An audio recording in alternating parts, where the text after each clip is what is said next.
What's good, family? This is Isaiah with 1522 Academy. Today I want to talk about 5 big mistakes that are holding you back. If you're new to making beats, this is the channel for you.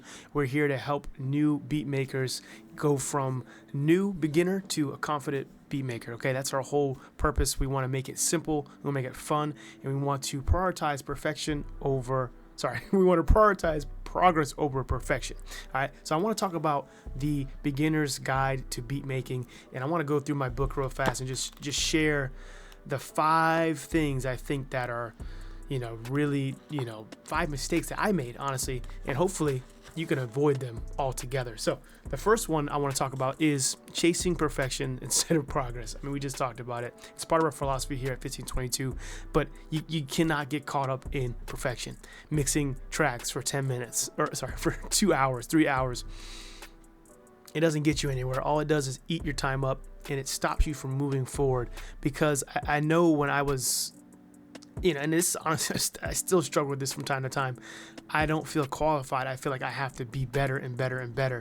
But there's people that their beats aren't even nearly as good, and they're getting placed, or they're in rooms with people because they put themselves there, right? They didn't prioritize perfection. They prioritize progress, right? So move the needle forward, like push the ball down the road, or the snowball down the hill, get it rolling, and learn as you go. Okay, once you start rolling, you start getting momentum. Continue to do that. Continue to put yourself in rooms. Continue to build those relationships with people. Don't prioritize, I need to get this track the right way and I got to tweak it, perfectly. And if it's not, then I can't send it. Don't do that. Okay, I'm guilty of it. It's a constant thing I have to remind myself, and that was one of the biggest mistakes I wanted to share. That's number 1. Number 2 is overcomplicating everything. Okay, so when it comes to mixing or even making beats or just beat making in general, we don't need to overcomplicate it. We don't need to have 50,000 melodies in one track. We don't need to have a ton of drums going crazy, different 808s, like all this arrangement. Keep it really, really simple. Don't overcomplicate it. There's a lot of things that sound great in its simplest form. And sometimes we lose sight of that, and you're like, dang, I didn't have to do all that. I could have just toned it down a few. I didn't have to spend 50 hours working on this one track and add all these crazy effects and all this stuff, and it sounded great just the way it was, right? Same thing with mixing. I don't need to add a bunch of plugins. I don't need to pay for a bunch of plugins. I can use the stock plugins that I have, focus on sound quality, mixing or leveling, panning things, and then adding reverb and things like that. And that's it. I don't have to add a bunch of compression, a bunch of plugins. I can keep it really simple and still get really good results. Now, before I continue on, I will say you do not have to stop here. This is just a beginning, right? This is just a standard that I like to live by, and I want to build on top of that, right? There's complexity within beat making. I don't want to negate that, but I want us to have a solid foundation, okay? The third mistake that I see, buying too many plugins too early, or even just buying new stuff in general too early. It hinders your progress, because we spend so much time and energy looking at the newest thing. We're not spending time practicing and getting the reps in, putting the reps in, training our ear, getting better at making beats, right?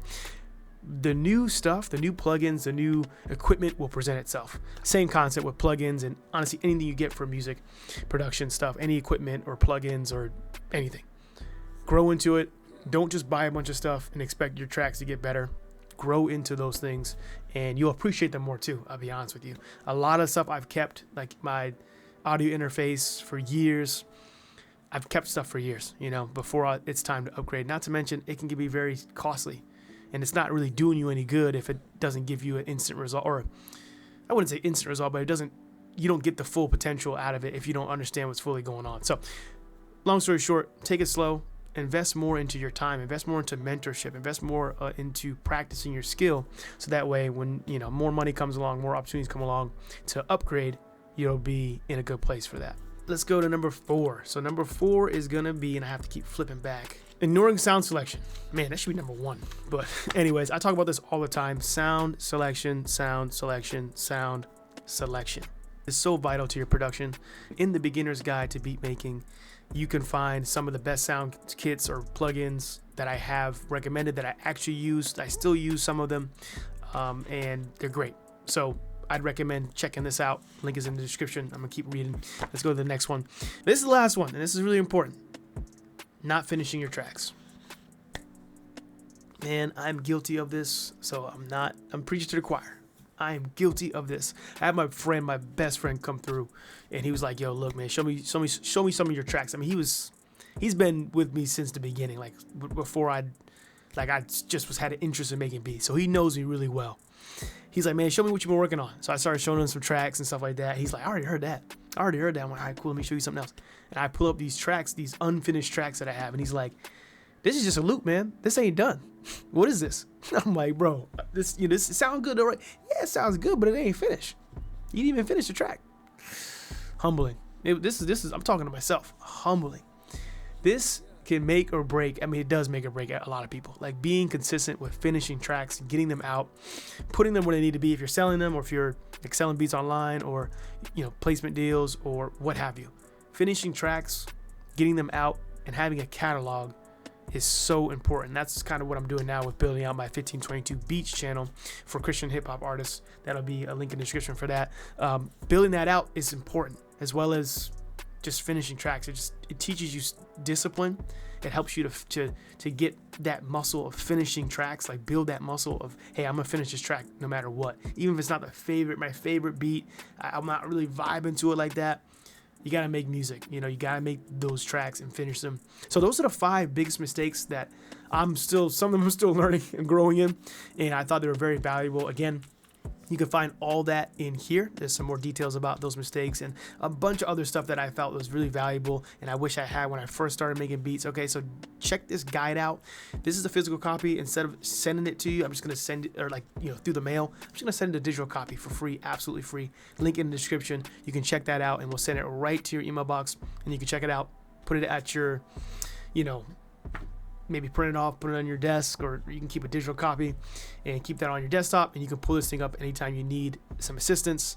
It's got everything you need in it. Doesn't have a bunch of stuff, but it has the stuff that you need, not just a bunch of fluff. Okay, so check this out, link in the description. Hope you found value in this video. It's a short, sweet, simple video that I felt was really valuable. It's just on my heart to share it. I'm like, yeah, I gotta share this, and I hope you found value. Hope to see you in the next one.